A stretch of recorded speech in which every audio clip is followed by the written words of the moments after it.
Tash ti përveshim pak mëngët sepse ka ardhur koha që të flasim për një çift shumë problematik. Është çifti i shmangës ankthioz, dakord? Nëse je një person me atashim ankthioz, personi më problematik me cilin mund të takohesh është ai me atashim shmangës. Dhe për ironi të fatit, ka shumë mundësi që të zgjidhni pikërisht atë. Edhe pse është keq për ju shpesh ndiheni të tërhequr nga një shmangës, jo domosdoshmërisht fizikisht, por thjesht ju tërheq në një mënyrë të pashpjegueshme. E para prej arsyeve është kjo ideja që të mirët janë mbaruar. Nuk po them se nuk mund gjeni dikë me cilin ta kaloni shkëlqyer, por shpesh personat me atashim të sigurt janë të prirur të krijojnë lidhje të menjëhershme, të qëndrueshme. Sa po takohen, sa po njihen me dikë, ata dalin nga merkata e madhe e njohjeve të reja, sepse janë në gjendje që të krijojnë lidhje të shpejta. Shmangësit ndërkohë qarkullojnë shumë në këtë merkatën, në këtë pazarin e takimeve dhe lidhjeve të reja, sepse nuk krijojnë dot lidhje të thella, e përrjedhoj e provojnë shpesh herë këtë ruletën e dashurisë. E kështu, si rezultat statistikor i kësaj, gjasat që ju si ankthioz të përfundoni me një shmangës janë goxha të larta, sepse ata, shmangësit pra, janë më të shumtit në numër në qarkullim. Tashi, kur kemi një çift ankthioz shmangës, shpesh krijohet një ndeshje ferri. Ankthtiozi ndihet i pasigurt dhe ka nevojë për më shumë mbështetje emocionale që qetësohet. Shmangësi nuk do që ta jap këtë mbështetjen emocionale ose nuk mundet sepse i trembet afrimit të tepërt. Ankthtiozi reagon duke thënë, po largohet, do ta ndjek, ta tërheq me manipulim, me sjellje agresive pasive. Shmangësi nga ana tjetër reagon, po afrohemi shumë, alarm, rrezik dhe zhduket akoma më larg. Dhe rezultati i gjithë kësaj, njëri vrapon dhe tjetri e ndjek. Asnjëri nuk është i lumtur pra, dhe kjo i përforcon akoma më shumë bindjet e secilit prej tyre të brendshme. Ankthtiozi mendon, ja, s'ka fare konsiderat për mua. Ja si sillet, ja si më trajton, nuk ka pikë respekti, më fyen, më turpëron dhe si bëhet vonë fare. Shmangësi nga ana tjetër thot, pu sa rob ngjites qeqenka, sa e fiksuar, sa e krisur fare, është raskapit se gjithë kjo ngarkesë emocionale në një marrëdhënie duhet ta heq qafe disi sepse nuk e duroj dot. Shikoje pra me kujdes mekanizmin e ankthit se si funksionon. Partneri i shmangës po largohet, ndërsa ankthiozi po panikoset. O Zot, ai po mblë, duhet ta kthej mbrapsht me fajsime, me drama, me përshpirtje. Ndërkohë shmangësi nga ana tjetër po mendon, kjo po më qepet aq shumë, sa nuk e duroj dot, sa e bezdisshme, më duhet distancë me patjetër. Shmangësi lëshon edhe sinjale të përzierë sepse ka dëshirën themelore që të krijojë lidhje njerëzore, është biologjike apo jo, por nuk do që të ketë shumë afër. Dhe asnjëri prej tyre nuk i artikulon mirë nevojat emocionale. Ankthtiozi s'di si të shprehë ndjenjat e tij haptas dhe bëhet manipulues. Shmangësi është i mpir dhe s'e kupton dot as veten pa le partnerin, dhe kjo sjell përplasje. Njëra palë, ankthtiozi do shumë fjalë të ngrohta, siguri, kërkon lëmosh emocionale pra. Pala tjetër, shmangësi do më shumë hapësirë dhe lidhje njëkohësisht, ose siç e quaj unë, distantimitet. Secili e zgjidh problemin në mënyrat e veta pra, por nuk zgjidhin asgjë bashk. Ti rregullon emocionet e tua atje, unë rregulloj emocionet e mia këtu, s'kemi nevojë të flasim. Ironia më e madhe është se edhe pse kjo është një ndeshje ferri midis ankthiosit dhe shmangësit, për një mbrapshti të pakuptueshme të fatit, ankthiozët dhe shmangësit e gjejnë njëri tjetrin dhe prap përfundojnë bashk.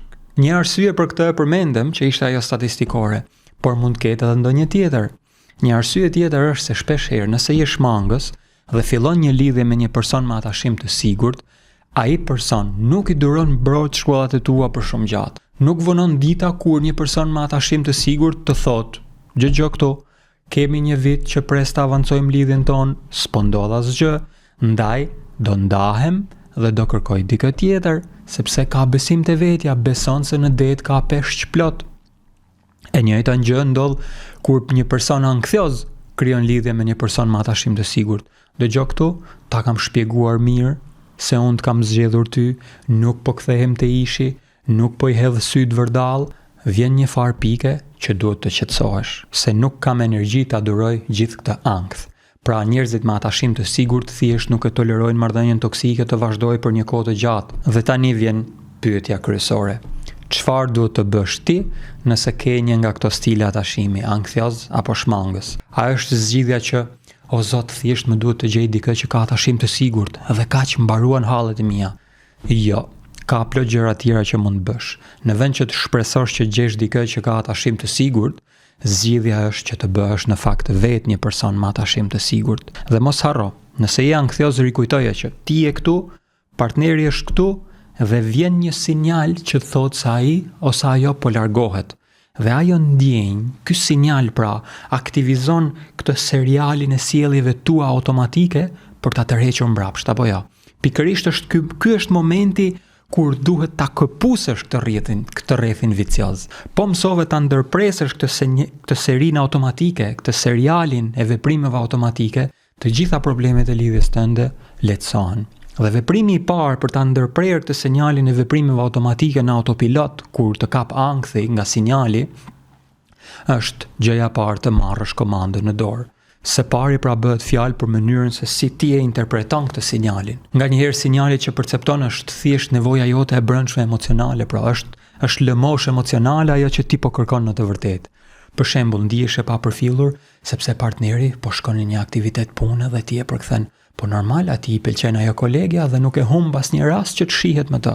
Por thelbi është se kur ndihesh e papërfillur ose i papërfillur, unë po e filtroj çdo gjë që shoh, gjithë realitetin në bazë të asaj ndjenje. Është siç shohësh një objekt me ngjyrë kafe me syze që kanë lente të kuqe, dhe në këtë moment ti e ke pamundur që të bësh dallimin nëse objekti është kaf në vetvete apo po bëhet i kuqrremt prej syzeve të mia. Nuk e kupton dot. Shumë e rëndësishme pra për një person anktioz është të kuptojë se ka nevoja emocionale të brendshme të vetat, dhe sa më tepër ti vësh re drejt për drejt të nevoja emocionale, aq më mirë kupton se kur jam duke u ndjerë e pasigurt, nuk është domosdoshmërisht e vërtet që kjo ndjesi barazohet me faktin se partneri nuk më do. Është më tepër një çështje e një emocioni të patrajtuar, të cilin ti akoma nuk ke mësuar se si të punosh me të, se si duhet ta trajtosh. Së dyti, në fazat fillestare të njohjes, shumë anktioz bën gabimin e madh duke u përpjekur ta lumturojnë tjetrin me çdo kusht. Si ta bëj këtë person të më doj, të pëlqej të gjitha gjërat që i pëlqejnë edhe atij, të jem më i sjellshëm ose më e sjellshme, të bëjmë marrëdhënie më shpesh pikërisht si çdo ai, t'i gatuaj ushqimin e preferuar, t'i asistumoj unë gjitha punët. Në vend të këtyre pra, pyetja që duhet t'i bësh vetes është kjo tjetra. A mundet ky person t'i përmbush nevojat e mia emocionale, ose çfarë kërkesa shkam unë dhe a mundet ky person t'i përballoj? Shpesh nëse anktiozi e pyet veten që në fillim, a është ky person në gjendje, për shembull nëse është shmangës, t'i plotësoj kërkesat e mia, dhe përgjigjja del se jo, ky nuk mundet, por prap vazhdon ta ndjekin atë këmba këmbës, kështu po humbin kohën e të dyve. Sigurisht nuk po them me këtë se lidhjet anktioz shmangës janë 100% pamundura, s'kan asnjë shans. Ndodh ndonjëherë që personi punon me veten dhe ndryshon, por fokusohu tek kjo, mos e humb fokusin. Sa është në gjendje ky njeri të plotësoj kërkesat e mia? Keni të drejtat të plota t'i shfaqni të drejtat tuaja, kërkesat tuaja në tavolinë. Mos i fshih letrat e tuaja në tavolinë sepse shmangësi do të prezumoj se nuk keni letra fare. Pra sinjali që ndjen që dikush po largohet të krijon një dëshirë të fortë për siguri. Dhe ti fillon kërkon lëmosh emocionale duke nisur një seri veprimesh të një pas njëshme automatike që janë veprime pothuajse në të gjitha rastet anktioze. Hapi tjetër është ti çaktivizosh të sjellje. Pra nëse shikon veten si anktioz, do të konstatosh që shumë sjellje si këto i bën. Si për shembull duke dërguar një breshëri me mesazhe njëri pas tjetrit. Ej, përgjigjo, ku je? Pse je? Çfarë po bën? Pse nuk përgjigjesh? Më ka je? Kjo sjellje e çmend tjetrin, dhe kur ju vete nuhatni se po e çmendni tjetrin me sjelljen tuaj anktioze, ju kap akoma më shumë ankth, sepse e interpretoni këtë sikur, tani ai e kuptoi edhe që un jam si e krisur kur më kap ankthi, bëj si e lojtur mensh. Dhe kështu e futni veten në një spirale akoma më të thellë ku frika se ai do të largohet shtohet. Po ashtu, mund të kaloni në fajsim ose në ndëshkime të fshehta. Pse s'mo përgjigje 16 mesazheve që dërgova sot? Jo, asgjë, s'kam asgjë, gjithçka është mirë, okay, ti e din vetë, je i zën, të plasi fort për mua. Gjithë ky lëmsh pra duhet çaktivizuar. Dhe çfarë është bën këtë lëmshin? kuptimi i emocionit të fshehur poshtë sipërfaqes. Kjo është thelbësorja. Kur qëllon që më kërkon, për shembull një person më kërkon një këshill që është person ankthioz, dhe ata e dinë brenda vetes tyre që po sillen në mënyrë të çmendur, dhe unë filloj pikërisht të përdor fjalët e tyre. Dhe u them direkt, po, në fakt dukesh pak si e çmendur, s'po sillesh normalisht, por gjëja më e rëndësishme këtu nuk është se duhet shqyrtojmë nëse je e çmendur apo jo, por se cila është sjellja që ke mësuar, është një sjellje e caktuar pra, të cilën ti e përsërit sa herë që ke një sinjal të veçantë. Për shembull, ai po më lë. Që pastaj kjo ndjesi i aktivizon krejt efektin domino të sjelljeve të një pas njëshme lëmosh kërkuese për të kërkuar, për të përmbushur nevojat e tua emocionale. Për shembull, mund të më kërkojnë për një person për të më kërkuar një këshill, mund të më shkruaj: ndjehem copash, po shembem, të lutem a flet dot sot, dhe unë i përgjigjem që shiko, tani është ora 4:30, brenda 30 minutash kam një takim, duhet jem atje patjetër. Nëse je realisht keq dhe nuk duron dot, atëherë do të anuloj takimin dhe flasim bashk. Nëse ke mundësi të durosh deri nesër në orën 10, më thuaj. Në 95% rasteve më shkruajnë që okay, do të dëgjohemi nesër në orën 10. Dhe pastaj të nesër më pyes si ishte, a fillove të bësh më e qetë, më e kthjellët ndërsa kalonte koha? Kështu pra fitohet ajo aftësia për të duruar ca orë, duke mos reaguar në autopilot. Dhe kjo ndihmon vërtet shumë. Këta njerëz janë të mirë, nuk janë të çmendur. Prandaj edhe nëse jeni anktioz apo shmangës, sado në mënyrë hiperbolike që unë mund të të kem përshkruar deri në këtë moment, duhet ta kuptosh se ti nuk je as i humbur dhe as i çmendur. Thjesht duhet të kultivoni këtë vetin për të vëzhguar veten tuaj. Çfarë sinjalesh aktivizojnë çfarë emocionesh të unë, dhe çfarë automatikisht kaloni ju në çfarë sjelljesh bëni kur keni këto emocione. Do habiteni se sa shumë do të përmirësoheni dhe do të shëroheni kur e zgjeroni vetdijen tuaj mbi veten tuaj. Pastaj mund të përdorësh teknikën e eksperimenteve të vogla. Teknika e eksperimenteve të vogla është që kur e kap veten duke vepruar në një mënyrë automatike në një emocion, ndaloj. Dhe kësaj herë në vend që ti të çosh një breshëri me mesazhe anktioze, me mesazhe fajsuese, thjesht i thua: të dua. Jo për të parë se si reagon ai ose ajo, por për të parë se si ndryshon gjendja jote emocionale pas këtij veprimi. Nëse prap nuk ndjen asnjë lehtësim në gjendjen tënde, hiqeni telefonin nga duart, merrni një copë letër, diçka për të shkruar dhe hyni në një bisedë të sinqertë me këtë karakterin anktioz brenda jush, që do të thotë çfarë ka, pyeteni pse është kaq i trembur se do të braktiset, se do të lëndohet. Përshkruajini pra me detaje të gjitha imazhet që prodhon mendja juaj dhe hidhini në letër. Hyni në një bisedë të sinqertë me këtë karakterin brenda jush dhe jepeni një dinjitet atij, një të drejtë për të pasur zërin e tij për të ekzistuar. Dhe kuptoje thellësisht se ky karakter në fakt brenda teje po kërkon të mbrojë. Shprehi mirënjohje për këtë, mos e shtyp, falenderoje. Ekziston edhe diçka tjetër e quajtur sjellje protestuese që e përdorin gjërësisht tipat me atashim anktioz. Këto mund të jenë fajsime të tipit ose mënyra të lehta ndëshkimi, për ta shpjeguar më konkretisht. Personi anktioz e vlerëson partnerin më shumë se veten në thelb. Sigurisht që po. Do ushqim japonez? Okej, shkojmë te restoranti japonez, s'ka problem. E shtyjm picën për nesër. Sakrifikoj unë opsionin tim. Ti je më i rëndësishëm se unë. Dhe prap brenda vetes strehojnë, mendojnë, se si ndihem, më hahaj kaq shumë ajo pica sot. Këto pak kënaqësi të vogla pra, pak nga pak akumulohen dhe pastaj nxjerrin krye në formën e sjelljeve protestuese. Komente pasive-agresive, ndëshkuese, si për shembull xhelozi pa shkak, qortime të vogla për asgjë, nevrikosje, hunda për pjet. Si anktioz duhet ta kuptoni pra se me siguri këtë sjellje i keni bërë në jetën tuaj në një moment apo një tjetër. Gjithsesi, thelbi që nuk duhet të humbasësh është ky.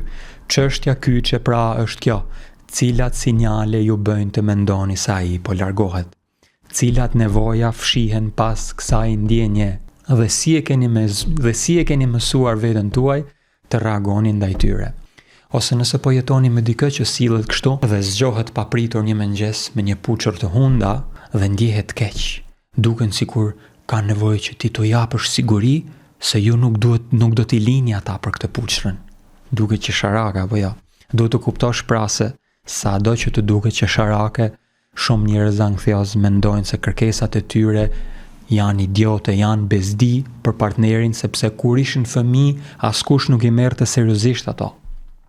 Prandaj ironikisht, ato kanë shumë kërkesa që nuk i shprehin haptas, nuk i verbalizojnë, nuk i vokalizojnë, duke e lënë partnerin t'i amendsoj vetë. Sepse anksiozë është gjithnjë duke menduar se nëse unë i shpreh emocionet e mia, ndjenjat e mia, atëherë ti ç'a kuptimi ka? Ti duhet t'i njohësh vetë ato. Atëherë bie që ti nuk më do.